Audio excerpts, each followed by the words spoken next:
Today, I'll be talking about keeping an eye on the DOM, or days on market. What are days on market anyway?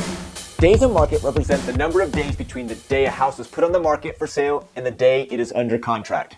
In general, properties are being sold very, very quickly now in Northern Virginia.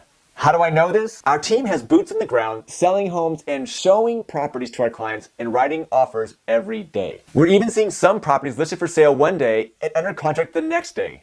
This quick sale is also reflected in the DOM. Let's look at the chart here for median days on market for detached homes in Northern Virginia. The median days on market in February of this year was 5 days. That means it took 5 days for the home to go under contract from the date it was listed. Now let's look back 10 years and see how the days on market has changed. The median days on market in February 2013 was 31 days. From 31 days in 2013 to 5 days in 2022. So what does this mean? These numbers support what we're seeing in our day-to-day real estate transactions. Number one, we are definitely in a strong seller's market in Northern Virginia, and we think this is going to continue through 2022.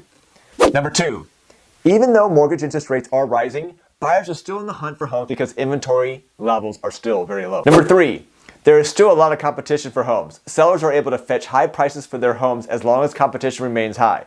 However, when days on market starts to creep up, that's when it should start to return to a more balanced market.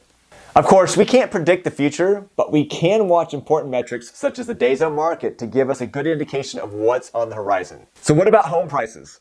Many experts believe the level of appreciation will decelerate from the high double-digit levels we've seen over the last 2 years.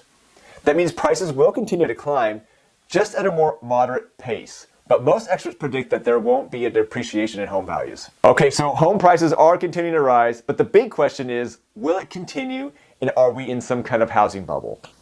Well, we need to focus on the data and not just what we hear around the water cooler at work. The inventory of homes is nothing like the inventory levels we had between 2007 and 2010.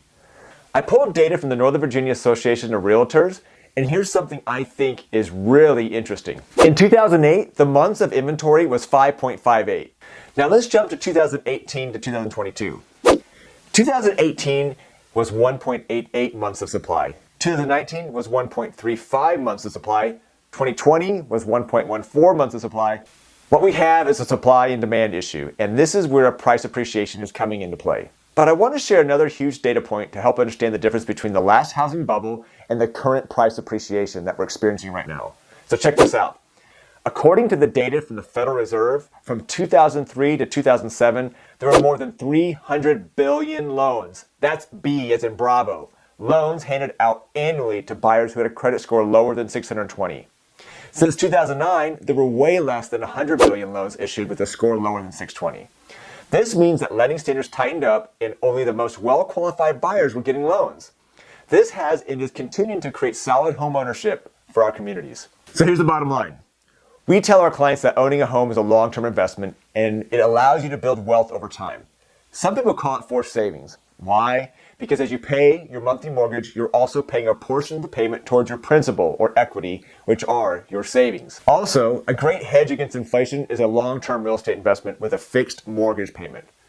Not sure where to start? Let's connect so you have expert advice and help you throughout every step of the selling or the home buying process.